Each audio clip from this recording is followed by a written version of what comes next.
चौधरी परवेज़ इलाही साहब ने आज एक इंटरव्यू दिया और उस इंटरव्यू की वजह से एक भूचाल पाकिस्तान की सियासत में आया हुआ है। पाकिस्तान का जो सबसे बड़ा सूबा है वो पंजाब है और पंजाब की असेंबली तहलील करने का इमरान खान साहब ऐलान कर चुके हैं। यहाँ पे 180 अरकान असेंबली इमरान खान साहब के पास हैं। 179 यानी एक कम जो है वो पीडीएम के पूरे इत्तेहाद के पास है, जबकि 10 एमपीएस जो हैं वो परवेज़ इलाही साहब के पास हैं। तो इस तरह 190 बन जाते हैं हुक्मरान इत्तेहाद के पास, लेकिन 186 की अक्सरियत चाहिए। परवेज़ इलाही साहब अगर दूसरी तरफ जाएंगे तो पीडीएम की हुकूमत बन जाएगी और अगर इस तरफ रहेंगे तो इमरान खान साहब की हुकूमत बनेगी। बहुत सारे लोगों को इस बात का शक था कि परवेज़ इलाही साहब असेंबलियाँ तहलील नहीं करेंगे। उसकी 2-3 बड़ी अहम वजूहात हैं। पहली वजह तो यह है कि परवेज़ इलाही साहब को पता है कि ये जो बारी उनको मिल रही है ये हालात की वजह से मिल रही है।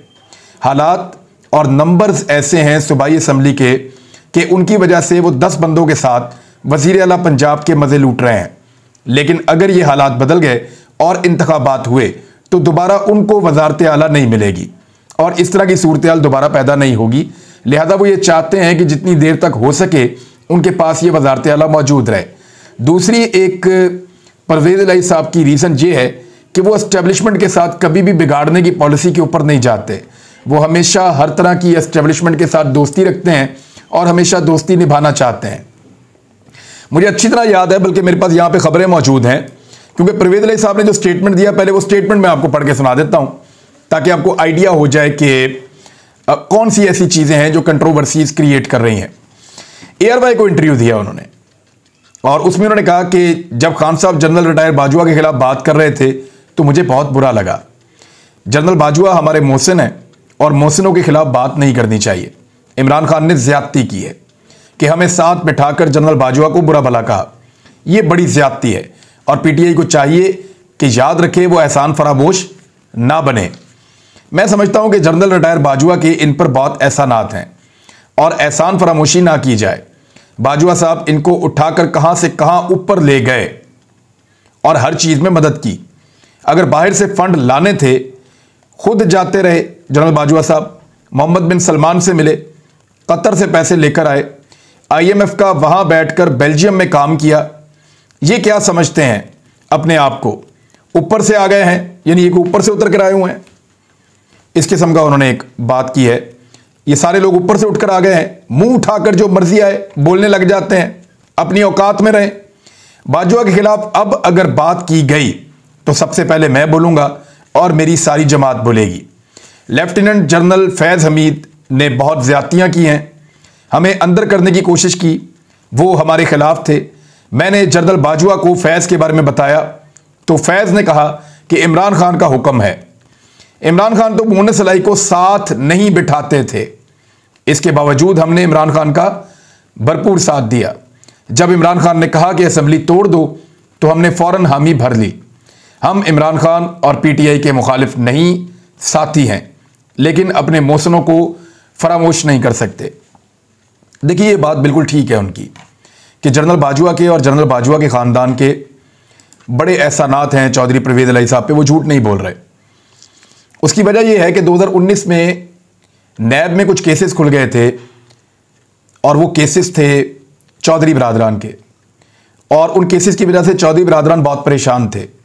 वो मुख्तलिफ लोगों से मुलाकातें भी करते थे और बार बार ये कहते थे कि अगर इस दौर में जब हमारी हुकूमत है हमारे केसेस नहीं ख़त्म होने तो फिर किस दौर में ख़त्म होने हैं। उन केसेस की वजह से उनको नैब बुलाता था और नैब में उनके लिए परेशानी पैदा हो रही थी। तब चौधरी ख़ानदान में लाहौर के DHA में एक शख्स से ताल्लुकात बनाए और ये शख्स जनरल कमर जावेद बाजवा साहब के रिश्तेदार थे और ये ताल्लुकात इतने करीबी और इतने ज़बरदस्त हो गए कि उसके बाद फिर चौधरी बरादरान को रिलीफ मिलना शुरू हुआ नैब के केसेस में और नैब ने चौधरी बरादरान के केसेस बंद कर दिए। ये सारा का सारा एहसान जो किया गया चौधरी बरादरान के ऊपर, इसमें जनरल कमर जावेद बाजवा का एक रोल था। देखिए इमरान खान साहब पहले भी कह चुके हैं कि नैब उनके कंट्रोल में नहीं था, नैब एस्टेब्लिशमेंट के कंट्रोल में था या जनरल बाजवा उसको कंट्रोल करते थे। और ये बात हमें नैब के ऑफिसर्स भी बता चुके हैं कि नैब का कंट्रोल जो है वो हुकूमत के ज़ेरे निगरानी नहीं है। नैब को हुकूमत कंट्रोल नहीं कर सकती, बल्कि नैब को एस्टेब्लिशमेंट कंट्रोल करती है और उसके ज़रिए से कुछ केसों को तेज़ कर दिया जाता है और कुछ केसों को स्लो कर दिया जाता है। ये नैब के लोग कई दफ़ा बता चुके हैं। लेकिन 2 केसेस के बारे में नैब के लोग हमेशा बड़े कन्विंस्ड रहे कि इनमें सज़ा ज़रूर होनी चाहिए। एक शहबाज शरीफ साहब वाला जो एक स्कैंडल था जाली अकाउंट्स का, और दूसरा जो एक स्कैंडल था ओमनी स्कैंडल जो आसिफ अली जरदारी साहब के साथ जुड़ता था। बाकी केसेस में वो कहते थे कि हर केसेस के अंदर कहीं ना कहीं कोई कमी बेशी रह जाती है, लेकिन ये 2 केसेस बड़े क्रिस्टल क्लियर हैं। इनमें तो दुनिया के किसी भी मुल्क में हो बड़ा क्लियरली साफ सुथरी सज़ा हो जाएगी और ये लोग नहीं बच सकते। लेकिन फिर इसके अंदर भी हमने NRO 2 होता हुआ देखा, और फिर हमने देखा कि जनरल बाजवा साहब के ताल्लुकात जो हैं वो PDM के साथ कितने बेहतर हो गए, और एस्टेब्लिशमेंट ने किस तरह PDM की हुकूमत बनाई और PDM की हुकूमत के ऊपर हाथ रखा, और फिर हर उस एहतजाज को कुचला, हर उस आवाज़ को कुचला जो रजीम चेंज ऑपरेशन के खिलाफ बात करती थी। लोगों को गिरफ्तार किया गया, लोगों को नंगा किया गया, लोगों को टॉर्चर किया गया। इन सारे हालात का सामना मुस्लिम लीग काफ ने नहीं किया। इन सारे हालात का सामना इमरान खान साहब ने किया है। और मैं आपको एक चीज़ और बता दूं, इमरान खान साहब अभी नहीं बता रहे, हो सकता है कि फ्यूचर में कभी बताएं। इमरान खान साहब को जब यह कहा जाता था एस्टेब्लिशमेंट की जानिब से कि वज़ीर आला पंजाब को तब्दील करें, उस्मान बुज़दार की जगह किसी और को बनाएं, तो इमरान खान साहब आजकल एक नाम ले रहे हैं अलीम खान का। तो सिर्फ अलीम खान का नाम नहीं दिया जाता था, एक नाम और भी दिया जाता था, और वो नाम परवेज़ इलाही का था। लेकिन इमरान खान साहब राजी नहीं हो रहे थे। मुन्नस इलाही को इमरान खान साहब अपनी काबीना में भी नहीं ले रहे थे, लेकिन उसके बाद एस्टेब्लिशमेंट ने काफ़ी दबाव डाला और मजबूर किया कि ये नहीं तो आपको छोड़ देंगे, आपकी हुकूमत गिर जाएगी। तो फिर मुन्नस इलाही साहब को, इमरान खान साहब को मजबूर किया गया कि वो काबीना के अंदर लें। लेकिन उसके बाद मुन्नस इलाही साहब ने इमरान खान साहब से ताल्लुक़ बनाया और ताल्लुक़ को बेहतर किया, और उन्होंने कहा कि हम आपके वफादार रहेंगे। और मुन्नस इलाही अब भी इमरान खान साहब को यही यकीन दिलाते रहते हैं। लेकिन हैरत अंगेज तौर पे चौधरी फैमिली के जो केसेस थे नैब के अंदर आमदन से जायद असासों के, वो इमरान खान साहब के दौरे हुकूमत में ख़त्म हो गए। इसको उस वक्त की तमाम अपोजिशन जमातों ने कहा कि ये एक NRO है जो इमरान खान साहब ने चौधरी फैमिली को दिया है। लेकिन आज चौधरीयों का ख़ानदान, ख़ास तौर पर परवेज़ इलाही साहब, इस बात को कन्फर्म कर रहे हैं कि उनको ये वाला NRO जो दिया गया था वो कमर जावेद बाजवा साहब ने दिया था, और जनरल फैज़ हमीद उनके खिलाफ थे, जबकि जनरल फैज़ हमीद इमरान खान के कहने पर उनके खिलाफ थे। अभी इसके बारे में वो इमरान खान साहब पे और फैज़ हमीद पे एक एलिगेशन है, लेट्स सी वो इसका क्या जवाब देते हैं। लेकिन परवेज़ इलाही साहब को बाजवा साहब ने एक फ़ोन किया और बड़ी लंबी टेलीफोन कॉल में ये गिला किया कि आपकी मौजूदगी में इमरान खान साहब मुझे बुरा भला कहते रहे और आपने कोई बात नहीं की। देखिए, परवेज़ इलाही साहब जब वज़ीर आला पंजाब बने हैं ना, तो उन्होंने डिफेंस के उसी घर में जाकर शुक्रिया अदा किया जो घर उनको और जनरल कमर जावेद बाजवा साहब को जोड़ता है। वज़ीर आला बनने से पहले भी जो सारे मामला तय किए वो भी डिफेंस के उसी घर में जाकर किए जो घर जनरल कमर जावेद बाजवा और परवेज़ इलाही साहब को जोड़ता है। तो ये एक एहसानात तो बिल्कुल हुए हैं। अब जनरल कमर जावेद बाजवा साहब का ये कहना और बार बार कहना कि हम एपॉलिटिकल थे, हमारा सियासत में कोई रोल नहीं था, इसके ऊपर ओस डाल दी है या इस बयानिए को उड़ाकर रख दिया है परवेज़ इलाही साहब ने। क्योंकि परवेज़ इलाही साहब तो कह रहे हैं कि जनरल कमर जावेद बाजवा बहुत एहसानात कर रहे थे। वो तो ये कह रहे हैं कि जनरल कमर जावेद बाजवा ने PTI पर भी एहसानात किए और उन्होंने मुस्लिम लीग काफ के ऊपर भी एहसानात किए, बल्कि हमारा जो ताल्लुक है उसको बनाने में जनरल कमर जावेद बाजवा साहब का बड़ा रोल था। तो फिर क्या जनरल कमर जावेद बाजवा इस बारे में झूठ बोल रहे थे कि उनका पाकिस्तान की सियासत में कोई किरदार नहीं है? फिर परवेज़ इलाही साहब औकात की बात करते हैं।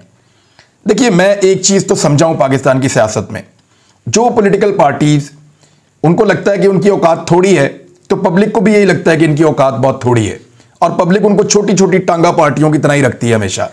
और जो पॉलिटिकल पार्टीज ये तय कर लेती हैं कि उनकी औकात बहुत बड़ी है, तो पब्लिक भी उनको पजीराई देती है। जब जब कोई पार्टी एस्टेब्लिशमेंट की छतरी के अंदर रहकर सियासत करना चाहती है, तो वो काफ लीग, MQM, बलूचिस्तान अवामी पार्टी या इस किस्म की छोटी छोटी पार्टियों की सूरत में रहती है। लेकिन जब कोई पार्टी ये खौल तोड़ती है और अवामी सियासत करती है, तो वो नून लीग, पीपल्स पार्टी और इस वक्त जैसे कि पाकिस्तान तहरीक इंसाफ है, इस तरह की एक बड़ी पॉलिटिकल पार्टी बन जाती है। तो चौधरीज कभी बाहर आ ही नहीं पाए, एस्टेब्लिशमेंट का खौल तोड़ नहीं पाए, तो वो उसके अंदर ही रहेंगे। अभी भी ये खदशा मौजूद है कि चौधरी परवेज़ इलाही इमरान खान साहब का साथ छोड़ देंगे और पंजाब की असम्बली तहलील नहीं करेंगे। लेकिन 5 दिन बाकी हैं। पाकिस्तान तहरीक-ए-इंसाफ का सब्र का पैमाना लबरेज होता है, या वो मजीद सब्र करते हैं और एक गुंजाइश पैदा करते हैं कि ठीक है, दो पॉलिटिकल पार्टीज हैं, एक काफ लीग है, एक पीटीआई है, दोनों के अंदर एक इत्तेहाद है और दोनों अपने अपने मफाद के लिए इस इत्तेहाद में हैं। पीटीआई को यह पता है कि अगर काफ लीग के साथ इत्तेहाद ना हुआ तो पंजाब में हुकूमत रहेगी नहीं और असेंबलियां भी तहलील नहीं कर पाएंगे, लिहाजा उनको बर्दाश्त करना पड़ेगा। उनका पॉइंट ऑफ व्यू अलग हो सकता है, लेकिन इस इत्तेहाद में रहना उनकी मजबूरी है। इसी तरह चौधरी परवेज इलाही जो हैं, उनकी मजबूरी यह है कि वो अगला इंतखाब इमरान खान साहब के साथ रहकर लड़ना चाहते हैं और वो ये चाहते हैं कि उनको पाकिस्तान तहरीक-ए-इंसाफ का वोट पड़े ताकि वो ज्यादा सीटें जीतकर फिर किसी अच्छी पोजीशन में आ सकें। यानी दोनों का अपना अपना इस इत्तेहाद को रखने का उनका पॉइंट ऑफ व्यू अलग है जनरल बाजवा को लेकर। तो दोनों का अलग अलग पॉइंट ऑफ व्यू होने के बावजूद दोनों जुड़कर रह सकते हैं अपने अपने सियासी मफाद के लिए और सियासी मुस्तकबिल को देखते हुए। जैसा कि पीडीएम की 13 जमातें आपस में जुड़ी हुई हैं, पाकिस्तान का 95% मीडिया भी उनके साथ जुड़ा हुआ है, पाकिस्तान की एस्टेब्लिशमेंट भी बहुत हद तक उनके साथ खड़ी हुई है। हालांकि उन सबकी सोच मुख्तलिफ है, लेकिन सियासी मफाद ने उन सबको जोड़कर रखा हुआ है। वो पाकिस्तान का सारा मीडिया जिसने पीडीएम की 13 जमातों के इख्तलाफात को कभी हवा नहीं दी, जिन्होंने कभी नहीं कहा आसिफ अली जरदारी को कि ये शहबाज शरीफ के साथ तुम कैसे बैठ सकते हो, इसका जवाब दो, जिन्होंने कभी नहीं कहा बिलावल को, जिन्होंने कभी नहीं कहा शहबाज शरीफ को, जिन्होंने कभी फजलुर रहमान को ताना नहीं दिया, वो सारे के सारे इस वक्त मुस्लिम लीग काफ को और पाकिस्तान तहरीक-ए-इंसाफ को लड़वाने की कोशिश कर रहे हैं। देखिए, ये बात मैं पहले दिन से कह रहा हूं, ये पहले दिन से मैं कह रहा हूं कि चौधरी बरादरान कभी भी एस्टेब्लिशमेंट के खिलाफ जाकर फैसला नहीं करेंगे। परवेज इलाही में वो सियासी जुर्रत मौजूद नहीं है जो इमरान खान साहब एंजॉय करते हैं। इमरान खान साहब एस्टेब्लिशमेंट से बिगाड़ भी पैदा कर सकते हैं, वो टक्कर भी दे सकते हैं। परवेज इलाही जो है वो इक्तदार का बंदा है, टक्कर का बंदा नहीं है। तो परवेज इलाही टक्कर नहीं दे सकते, वो हमेशा एस्टेब्लिशमेंट की छतरी के अंदर रहकर काम करेंगे अच्छे बच्चों की तरह। ये मैं पहले भी कह चुका हूं। वो चाहते हैं कि इमरान खान साहब के साथ उनका इत्तेहाद रहे, वो चाहते हैं कि उनको पाकिस्तान तहरीक-ए-इंसाफ का वोट पड़े, लेकिन इसके लिए वो एस्टेब्लिशमेंट को गंवाना नहीं चाहते, एस्टेब्लिशमेंट की कीमत अदा करना नहीं चाहते। और उन्हें लगता है कि एस्टेब्लिशमेंट के साथ बिगाड़ना कोई अक्लमंदी का सौदा नहीं होगा। तो परवेज इलाही साहब इन सारी चीजों को क्या मैनेज और बैलेंस कर पाएंगे? इस वक्त आसिफ अली जरदारी साहब तशरीफ ले आए हैं लाहौर में, शहबाज शरीफ साहब चौधरी शुजात से मुलाकात, तो यहां पे खिचड़ी पकना शुरू हो गई है। पाकिस्तान तहरीक-ए-इंसाफ के लोगों को तोड़ने की भी कोशिश की जाएगी, लेकिन एस्टेब्लिशमेंट जब तक खुलकर सामने ना आई तब तक ये नहीं हो पाएगा। और एस्टेब्लिशमेंट को कम से कम एक चीज सीख लेनी चाहिए कि हर पोल एक दिन खुल जाता है। 8 महीने पहले एक रजीम चेंज ऑपरेशन हुआ था पाकिस्तान में, बहुत सारे पोल तो उस वक्त खुल गए थे, बहुत सारे पोल आज खुल रहे हैं। जनरल कमर जावेद बाजवा के जाने के बाद तमाम हकायक और सच्चाइयां सामने आ रही हैं। तो आज अगर एस्टेब्लिशमेंट ने अपना नेगेटिव रोल प्ले किया, पाकिस्तान की सियासत में गंदा किरदार अदा किया जैसे कि बाजी में वो करते रहे हैं, तो तारीख के अंदर यह किरदार लिखा जाएगा और फिर यह किरदार उनको सुनाया भी जाएगा और बार बार सुनाया जाएगा, और जो गुनाह है उनकी फहरिस्त के अंदर एक और गुनाह का इजाफा हो जाएगा। तो मेरे ख्याल में एस्टेब्लिशमेंट के लिए सबसे बेहतर यह है कि इस वक्त अपने आप को बाहर रखे। लेकिन इसके बावजूद इमरान खान साहब को 2 पैगाम पहुंचा दिए गए हैं। पहला यह कि अगर उन्होंने जुम्मे को असेंबलियां तहलील कर दी तो उसके बाद उनको नाअहल कर दिया जाएगा, वो इंतखाबात में हिस्सा लेने के काबिल नहीं रहेंगे। इमरान खान साहब ने इस धमकी का कोई असर नहीं लिया। उसके बाद इमरान खान साहब को दूसरी धमकी यह दी गई है कि आप इंतखाबात के लिए असेंबलियां तहलील कर रहे हैं तो आपको इंतखाबात नहीं मिलेंगे। आप जो सोच रहे हैं कि आप 3 महीने के अंदर अंदर इंतखाबात हो जाएंगे, तो 3 महीने के अंदर अंदर इन 2 सूबों में इंतखाबात नहीं करवाए जाएंगे। और उसके लिए जो प्लान तैयार किया गया है वो माशी इमरजेंसी नाफिज करने का प्लान तैयार किया गया है।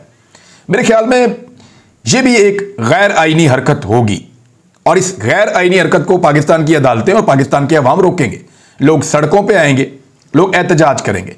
साथ ही साथ इमरान खान साहब को यह भी धमकी दी गई है कि असेंबलियां तहलील करने के बाद आप जब इलेक्शन में जाना चाहेंगे तो आपको गिरफ्तार करके जेल में डाल दिया जाएगा। तो इस तरह की 3 धमकियां मिलने के बावजूद इमरान खान साहब ने बड़ा बोल्ड स्टांस लिया और इमरान खान साहब ने कहा कि मैं असेंबलियां तहलील करने जा रहा हूं।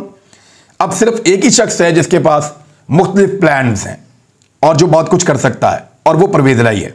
वो इमरान खान साहब के साथ खड़े होकर अपनी सियासत बचा सकते हैं, वो इमरान खान साहब के खिलाफ खड़े होकर अपनी वजारत आला बचा सकते हैं, अब देखना उन्होंने ये है कि उन्होंने अगले 5 साल के लिए ज्यादा सीटें लेनी है या अगले 8 महीने तक, ज्यादा से ज्यादा 5 या 8 महीने ही हो सकते हैं ना, वजारत आला को इंजॉय करना है। यह फैसला परवेज इलाही साहब ने करना है। लेकिन नून लीग बहुत बुरी तरह फंस गई है। उन्हें यह समझ नहीं आ रही कि उन्होंने चौधरी परवेज इलाही को इस वक्त दुआएं देनी है या बददुआएं देनी है। वहां भी बहुत ज्यादा कंफ्यूजन है। लेकिन फिलहाल उन्होंने भी खामोशी इख्तियार की है, पाकिस्तान तहरीक इंसाफ भी खामोश है और सारे तेल और तेल की धार देख रहे हैं। तो नाजरीन, अब तक के लिए जो पूरा एनालिसिस था इस सारे एपिसोड का, वो मैंने आपके सामने रख दिया है। मुलाकात होती है अगले वीलॉग में। तब तक के लिए अपना ख्याल रखिएगा, अपने इस चैनल का भी। अल्लाह हाफिज।